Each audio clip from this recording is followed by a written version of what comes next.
Hello everyone, my name is Jamin. Thanks so much for visiting my channel. In this video, I have a Dell Inspiron 15 series 5575 model. I'm going to show you how to get inside, access your storage. So first thing, power down your computer through the start menu. Make sure it's off and unplugged from your charger. We're then going to flip your computer over to access your bottom case screws. Now you have a total of 11 screws on top that you need to take out. The top 3 screws that are shown by the green arrows, those screws won't actually come out of the bottom case. They stay in. You can unscrew them. They just stay inside the case. The red arrow screws will come out of the case. After you take out all of those screws, remember to take out your CD drive here. You can put a pry tool through here. Be very careful not to go too hard, because if you yank that to the left too hard, sometimes you can break it. But if you go slow, you will be able to slide that out. And then there are 2 more screws shown by the blue arrows underneath that CD drive when you take it out. After taking all those screws out, you'll take a small flat pry tool and you'll go across the seam of the bottom case and pry it apart from your palm rest. Now be very careful over here, because once you remove that CD drive, the piece of plastic that's left screwed down to the computer is very, very thin, and those are easily broken. As you're going around, it's generally best to start in one of the back corners. If you get stuck in one direction, leave it, go to the other side and continue in the other direction. Don't put your pry tool too far in. You could damage some internal components. Just keep it on the edge, go nice and slow and careful but firm, and you'll be able to get that bottom case off. Once you do, this is what you're looking at for the inside of your computer. Now, as a general computer repair side note, whenever I'm working on a computer in my shop, it's sitting on an anti-static mat. Either that or an anti-static bracelet are great ideas to avoid damaging anything in your computer when you're working on it.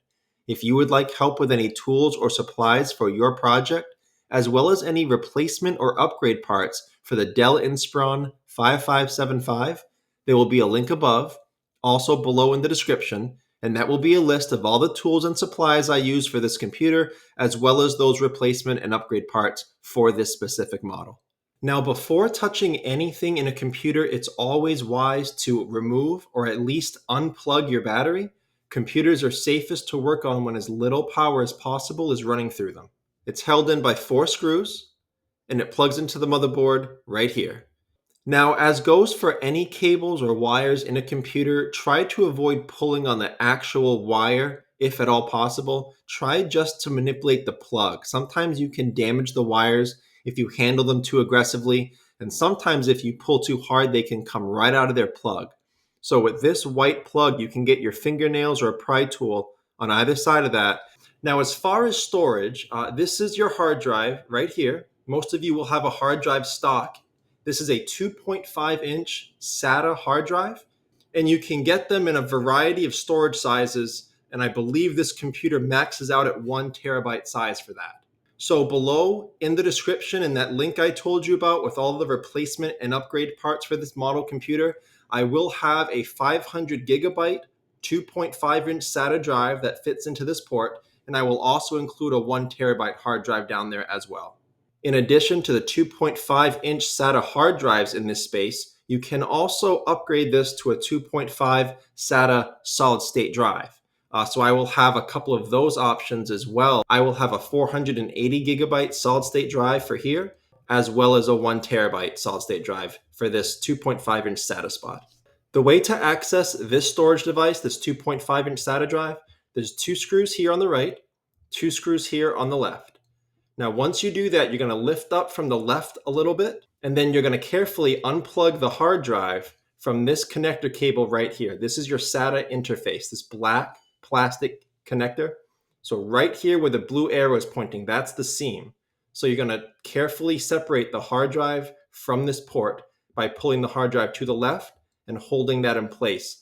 And I'm making a big deal out of that because this is only connected down here with a ribbon cable. So if you just pull on this, you'll pull it right out, you could damage it. So you're going to try to hold this in place, that SATA connector, as much as possible, and wiggle this hard drive out towards the left. The second storage space you have is over here on the right side of my screen. This is an M.2 port. PCIe NVMe solid state drive, the long 2280s can fit in here. And this also maxes out at a terabyte, I believe.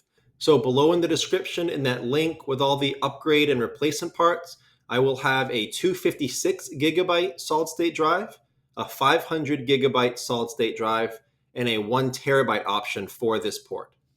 One thing that people do a lot when they have two different storage spaces in a computer, because solid state drives are typically more expensive than the hard drives, what they'll do is they'll put a small solid state drive in so they can save money. Instead of getting a large solid state drive, they'll get a smaller one. They'll put their operating system on that, Windows 10, Windows 11, whatever you're using. And that way the operating system is really fast. And they'll use the larger hard drive, maybe a terabyte hard drive, for that long-term storage, the pictures, the files, the movies, things like that, because you don't need that running as fast. So that's kind of a nice way to manage your storage while not spending a whole lot of money, but getting a lot out of it. The third and final storage space you have isn't really a storage space. Some of you may know this. This CD drive here, they have adapters where you can adapt this to put in another hard drive. I'm not going to go into that as much. I'll have those components in the list below with all the replacement and upgrade parts. I'll have those in that list. But because this computer already can have a terabyte solid state drive here and a terabyte hard drive or solid state drive here, I'm just not going to go into this that much. It's kind of needless for this kind of computer. And I guess the final things to mention about this kind of an operation, if you are installing a new drive into your computer, you most likely will need to install an operating system onto it afterwards. I will have two links below in the description. One will show you how to install Windows 10. One will show you how to install Windows 11. And finally, if you are replacing a drive because it went bad, if there's data on that drive you want to recover, be aware that data recovery for bad hard drives is possible. I will have more information on that below in the description as well. But that's the end of this video, how to get into your Inspiron 15 5575 and access your storage. Thanks again so much for watching. Please remember to like and share if this helped you out, if you think it can help someone else out.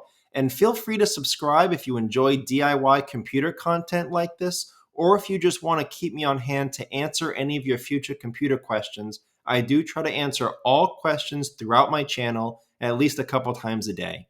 Also, feel free to check out the related link section below in the description. From time to time, I do try to add things in there that I think will help you with your general computer life, make it more productive, more enjoyable. So thanks again for watching, everyone. I look forward to seeing you on my next video.